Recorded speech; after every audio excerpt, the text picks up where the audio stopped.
জনাব ডক্টর মোহাম্মদ শফিকুল ইসলাম। আপনার সময় 5 মিনিট। আমার তো 8 মিনিট ছিল, আমি যতটুকু জানি।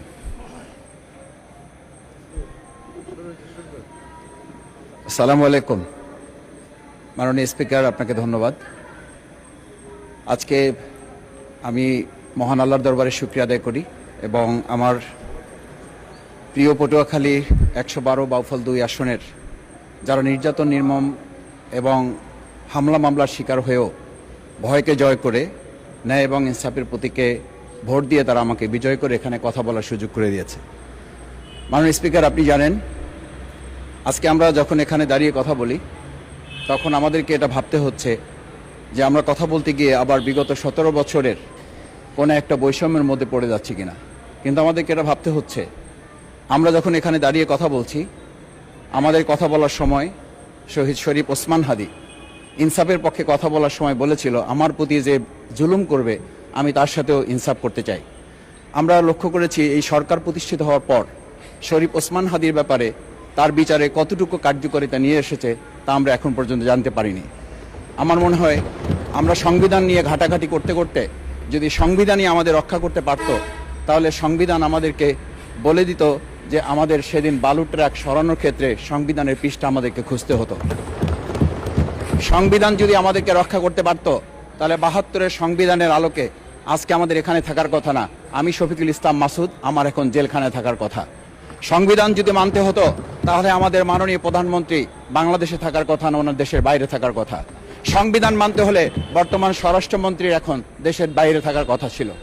সংবিধান মানতে হলে যে বাচ্চাদেরকে আজকে এখানে শিক্ষা দেওয়া হচ্ছে, দীক্ষা দেওয়া হচ্ছে, কিংবা তাদেরকে কোনো কোনো ক্ষেত্রে জাসদের সাথে তুলনা করা হচ্ছে, সেই বাচ্চাদের নিয়েই আমরা এই সরকার দলের লোকদেরকে, সরকার দলের সম্মানিত নেতৃবৃন্দকে আমরা চোখের পানিও ফেলতে দেখেছি। আবার কাউকে কাউকে কথা বলতেও শুনেছি যে এই সমস্ত বাচ্চাদের, আমরা তাদের শিক্ষার্থীদের আন্দোলনের সাথে আমাদের কোনো সম্পর্ক ছিল না।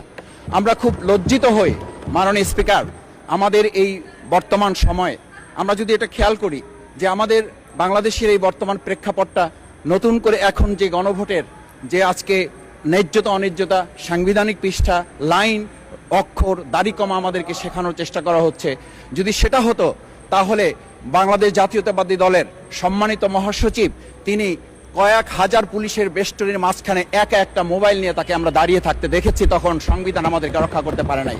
মাননীয় স্পিকার, আমি 350 মামলা নিয়ে 7 মাসের ব্যবধানে, আপনিও আমার 2-1টা মামলাতে আপনি আমাকে সহযোগিতা করেছেন, সেটা এই সুযোগে ধন্যবাদ জানাতে চাই।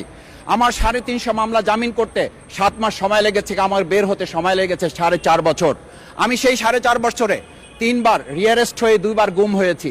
আমি তখন ডিজিএফআই, এনএসআই, ডিবিএসবির কাছে জানতে চেয়েছিলাম আমার সামনে দিয়ে বড় বড় নেতারা বের হয়ে যাচ্ছে, আমার অপরাধটা কি? তখন বলেছিল তারা হুমকি না, হুমকি হচ্ছেন আপনারা। আমাদেরকে যখন শেখ হাসিনার শেষ সরকার নিষিদ্ধ করেছিল, তখন তারা 14 দল মিটিং করে বলেছিল এই জামাত শিবিরই হচ্ছে সবচেয়ে বড় সমস্যা, তাদেরকে নিষিদ্ধ করলে এই আন্দোলন থেমে যাবে। আজ একটা কথা পরিষ্কার বলতে চাই, এই গণবিপ্লব নিয়ে আমাদের মাথা ব্যথার মূল কারণ হচ্ছে এখানেই শেখ হাসিনা আমাদেরকে যথার্থ টার্গেটটা করেছিল। সেই টার্গেটের মূল লক্ষ্য ছিলাম আমরা। আমাদেরকে বলা হয়েছিল একটা গুলি করলে একটা সরে বাকিগুলো লড়ে না, সেই লড়ে না লোকগুলোই ছিলাম আমরা মাননীয় স্পিকার, যার কারণে আমাদেরকে তারা ভয় পায়। আমরা এখন বর্তমান সময় ভিডিও দেখতে পাই যেই শেখ হাসিনা বাইরে থেকে বলেছিল আমরা এই দলকে ভোট দিতে বললাম, আর সেই দল আমাদের সাথে আবার বিশ্বাসঘাতকতা করেছে।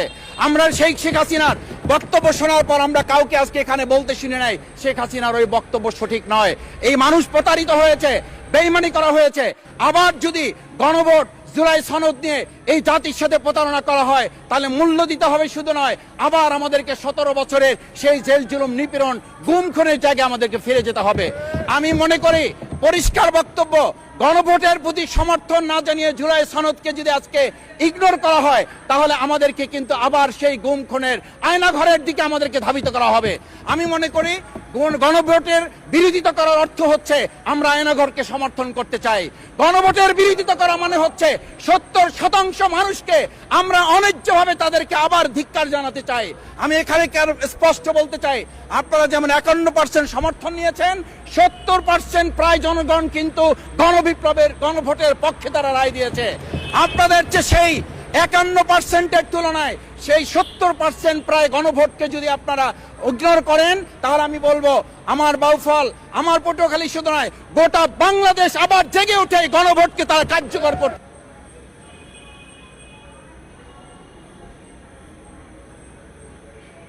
ধন্যবাদ, আপনি 1 মিনিট পেয়েছেন।